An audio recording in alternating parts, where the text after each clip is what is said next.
Bonjour à tous et bienvenue sur Histoire sans filtre. Dans l'histoire d'aujourd'hui, un homme raconte qu'il a surpris sa femme en train d'échanger des messages, des photos et des vidéos suggestifs avec l'agent de liaison de l'école où elle travaille. Voyons comment cette histoire se déroule. 5 jours plus tard, après lui avoir dit que nous avions besoin d'un moment à part et de partager du temps avec notre fille, j'ai consulté un avocat.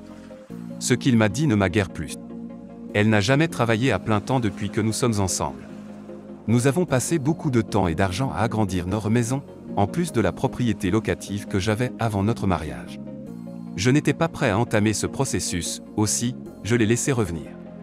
J'ai déjà commencé une thérapie, mais elle n'a toujours pas entamé la sienne, bien qu'elle ait dit qu'elle le ferait. Une partie de moi regrette de l'avoir laissé revenir car elle s'en sort pratiquement sans conséquence. Je crois vouloir arranger les choses, mais je sais qu'elle me manipule et est extrêmement manipulatrice. Je me sens perdu et déprimé et j'espère trouver des réponses grâce à la thérapie. Voici un bref récit. Elle est tombée enceinte dès que j'ai terminé mon premier cycle d'études. Elle a interrompu ses études et n'a jamais repris. J'ai enchaîné avec mon master lorsque notre fille est née.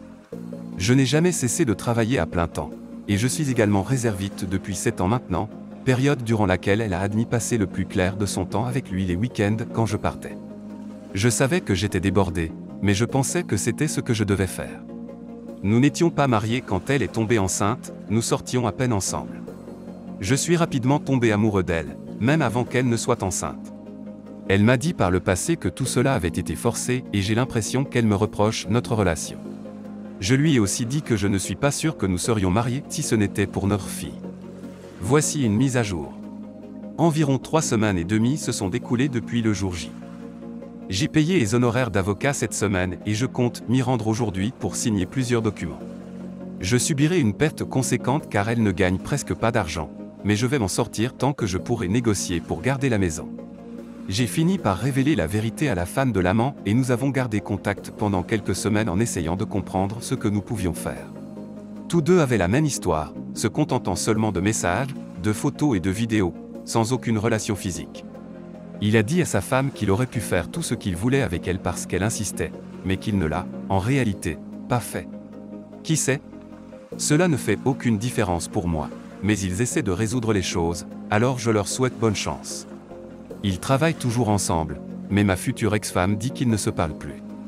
Rien de tout cela ne change quoi que ce soit pour moi. Notre situation de vie actuelle devient frustrante. Au début, je pensais que nous pourrions essayer de résoudre les choses. Nous suivons tous les deux une thérapie individuelle, mais je lui ai dit le week-end dernier que je souhaitais divorcer et que je voulais qu'elle déménage chez sa mère, où elle finira inévitablement par aller puisqu'elle ne peut pas se permettre de vivre seule pour le moment. Elle a répondu qu'elle ne partirait pas, car cela signifierait qu'elle assume la responsabilité de tout cela. Elle refuse donc de partir. L'amant affirme qu'il veut garder la maison, car il n'a nulle part ailleurs où aller aussi rapidement que la femme le pourrait. Et leur maison est une véritable mine d'or grâce à une extension non achevée qu'il a arrêté de construire le mois dernier. Elle m'a reproché de l'avoir beaucoup négligé, d'avoir été uniquement dévouée au travail, à l'école de commerce, au projet de maison, etc. Il est difficile pour moi de garder mon calme lorsque je l'entends minimiser ses actions. Elle prétend que notre mariage a été un désastre aussi longtemps qu'elle peut s'en rappeler et qu'elle préférerait être pauvre et se sentir désirée plutôt que riche et négligée. J'ai commencé à quitter plus tôt le bureau pour aller chercher notre fille plus tôt et prendre en charge son bain le soir. Ce n'est pas que je ne voulais pas le faire auparavant, je rentrais tard du travail et je pensais qu'elle aimait s'occuper de ces choses. Je lui ai dit que mon erreur était restée à l'intérieur de notre famille alors qu'elle était allée en dehors, mais elle refuse toujours de croire que nos erreurs étaient différentes. J'ai l'impression de pouvoir admettre que j'ai manqué à mes devoirs en tant que mari, mais je ne veux pas croire que je n'ai pas été un bon père. Nous prévoyons de vendre notre maison ce mois-ci et de vivre chez sa mère pendant la construction sur un terrain que nous devions acheter ce mois-ci. Je devais partir pour une formation d'officier en août avec la garde nationale aérienne. J'étais censé passer mes examens de certification le 22 de ce mois. J'avais également trouvé un emploi de consultant à temps partiel pour gagner un peu d'argent supplémentaire pour les vacances d'été. Je sais que je me suis surmené. J'ai toujours fait ça. J'ai seulement 26 ans et je sais que j'ai accompli beaucoup de choses, mais cela me donne honnêtement l'impression que tout cela était pour rien. Tous ces projets sont brisés et elle dit qu'ils étaient toujours mes projets, pas les siens. J'ai essayé de lui demander son avis sur tant de choses et sa réponse a toujours été « je ne sais pas ». J'ai donc toujours pris les décisions concernant les changements d'emploi, les déménagements, les finances, etc. Je me sens tellement perdu dans la vie maintenant et j'aimerais savoir à quoi ressemblera l'avenir. Je me demande encore s'il vaut la peine de tenir le coup, car sa famille est aussi la seule famille que j'ai et il sera très difficile de lâcher prise en plus de tous les autres changements.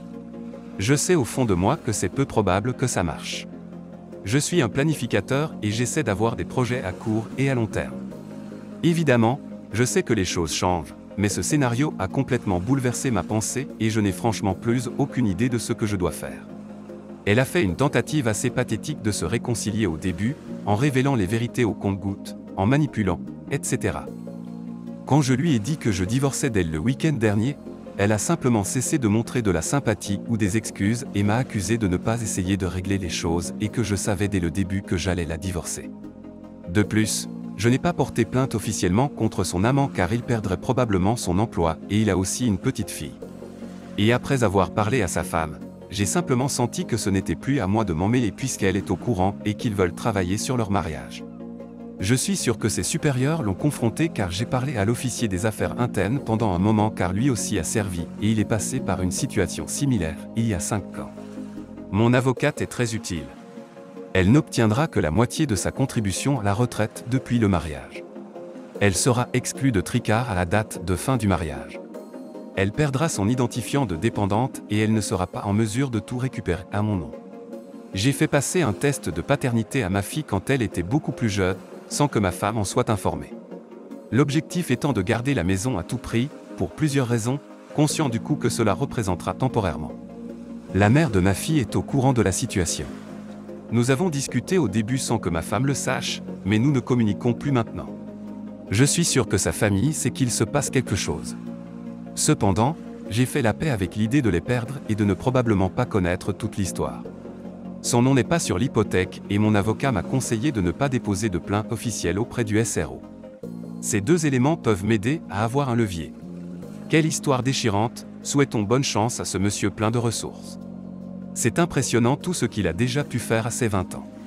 Nul doute qu'il arrivera à surmonter cette épreuve. N'oubliez pas, la meilleure vengeance, c'est de vivre votre meilleure vie. Merci à tous de nous avoir rejoints aujourd'hui sur Histoire sans filtre. Veuillez aimer, commenter et partager la vidéo si vous l'avez appréciée. Prenez soin de vous.